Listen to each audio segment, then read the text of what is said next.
કેમ છો દોસ્તો?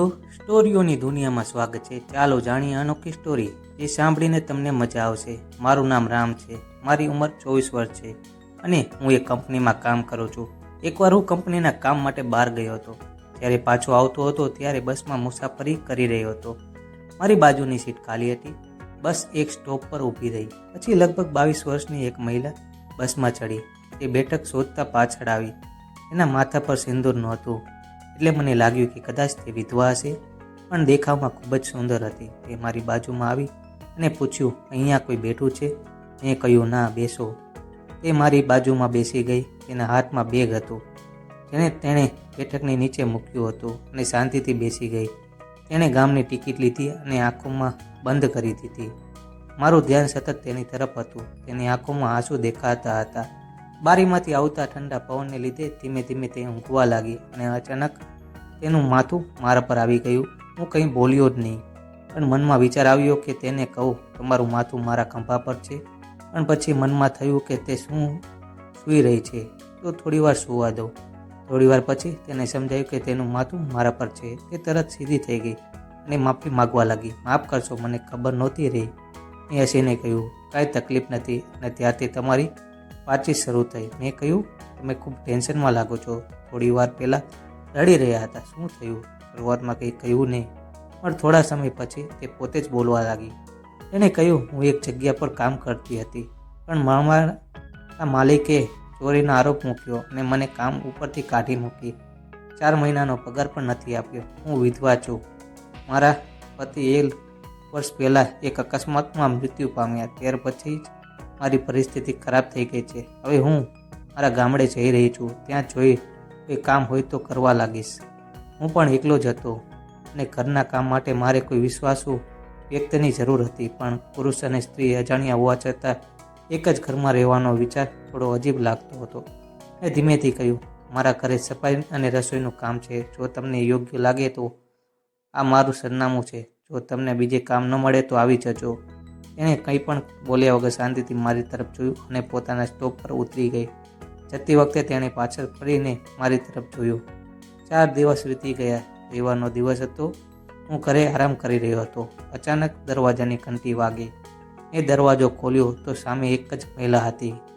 તેણે સાવ સાદી પેઢી હતી અને ચહેરા પર થાક હતો. તેણે હળવા સ્મિત સાથે કહ્યું, મારે કામ જોઈએ છે. એ દિવસે બસમાં તમે મને સરનામું આપ્યું હતું. હું બોલ્યો, અંદર આવો, બેસો. મેં તેને પાણી આપ્યું અને પૂછ્યું, તમને કેટલો પગાર જોઈએ છે અને રહેવાનું શું? તે બોલી, મારી પાસે રહેવાનું કોઈ સ્થાન નથી. થોડા દિવસ હું અહીંયા જ રહીશ અને પછી હું પોતે વ્યવસ્થા કરી લઈશ. મારું ઘર મોટું હતું.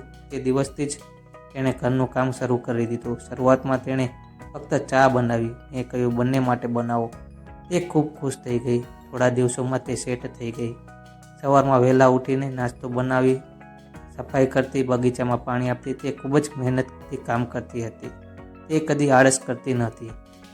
તેની ઈમાનદારી અને કામથી હું પ્રભાવિત થવા લાગ્યો. ધીમે ધીમે તે મને ગમવા લાગી. મારી નજરો ઘણીવાર મળતી, પણ હું કંઈ કહી શકતો નહોતો. એક દિવસ રવિવારે હું ઘરે હતો. તે કામમાં વ્યસ્ત હતી અને ખૂબ જ સુંદર લાગતી હતી. મારી ઉંમર લગ્ન લાયક હતી, પણ મેં લગ્ન કર્યા નહોતા. હવે તેના આવવાથી મનમાં લગ્નનો વિચાર થવા લાગ્યો. એકવાર મેં તેને પાણી લાવવાનું કહ્યું. તે તરત જ ગઈ અને ફ્લાસ્કમાં પાણી લઈને આવી. મને તેને જોવાનું ગમતું હતું, એટલા માટે જ હું જાણતા તેને નાના નાના કામ કહેતો. તે પણ નજર ચોરતી, પણ હળવા સ્મિત સાથે કામ કરતી. એક દિવસ સવારે હું બાથરૂમ પાસે ગયો. દરવાજો પૂરો બંધ નહોતો. કદાચ તે ભૂલી ગઈ હતી. મેં માફી માંગી અને બહાર આવી ગયો. તે દિવસે તે થોડો સંકોચમાં હતી. સાંજે જમ્યા પછી તેણે રસોડું સાફ કરવા કહ્યું. હું રૂમમાં બેઠો હતો. મારે પાણી જોઈતું હતું. તે માટે મેં તેને બોલાવી અને તેને પાણી લઈને આવી. મેં કહ્યું, મારે તમારી સાથે વાત કરવી છે. તે બોલી, બોલો સાહેબ. મેં પૂછ્યું, તમે આટલા યુવાન અને સુંદર છો તો બીજા લગ્ન કેમ નથી કર્યા? તે બોલી, મારું કોઈ નથી અને જો કોઈ મારી સાથે લગ્ન કરે અને પછી મને દુઃખ આપે તો હું ફરી એ દુઃખમાં જવા નથી માંગતી. મેં કહ્યું, જો સારો માણસ હોય, તે તમને સાચો પ્રેમ કરે તો તમે ફરી લગ્ન કરશો? તે ધીમેથી બોલી, હા. મેં કહ્યું, મારું દિલ તમારા માટે ધડકે છે. હું તમારી સાથે લગ્ન કરવાનો વિચાર કરું છું. તે આશ્ચર્યથી મારી તરફ જોવા લાગી. મેં કહ્યું, તમે ગરીબ છો તો શું થયું? તમે પણ સન્માનને પાત્ર છો. તેની આંખોમાં આંસુ આવી ગયા. એ દિવસથી અમે બંને એકબીજાની વધુ નજીક આવવા લાગ્યા. 3 મહિનાનો પ્રેમ અને વિશ્વાસમાં વીતી ગયા. પછી હું તેને ગામડે લઈ ગયો અને તેને મારા માતા પિતા સાથે પરિચય કરાવ્યો. શરૂઆતમાં તેમને થોડું અજુબ લાગ્યું અને પછી પણ તેને સ્વભાવ અને કામ જોઈને તેઓ પણ તૈયાર થઈ ગયા. અમારા લગ્ન ખૂબ ધામધૂમથી થયા. પછી અમે પાછા ઘરે આવી ગયા. હવે અમારી રાત હતી. તે દિવસે મેં તેને ખૂબ જ મોજ કરાવી. અમે ઘણી બધી રમતો રમ્યા. અમુક રમતો ક્યારેય રમ્યા નથી તે પણ અમે શીખી લીધી. આમ જ હવે અમે બંને ખૂબ જ ખુશીથી જીવન પસાર કરી રહ્યા છીએ. ધન્યવાદ દોસ્તો સ્ટોરી સાંભળવા માટે.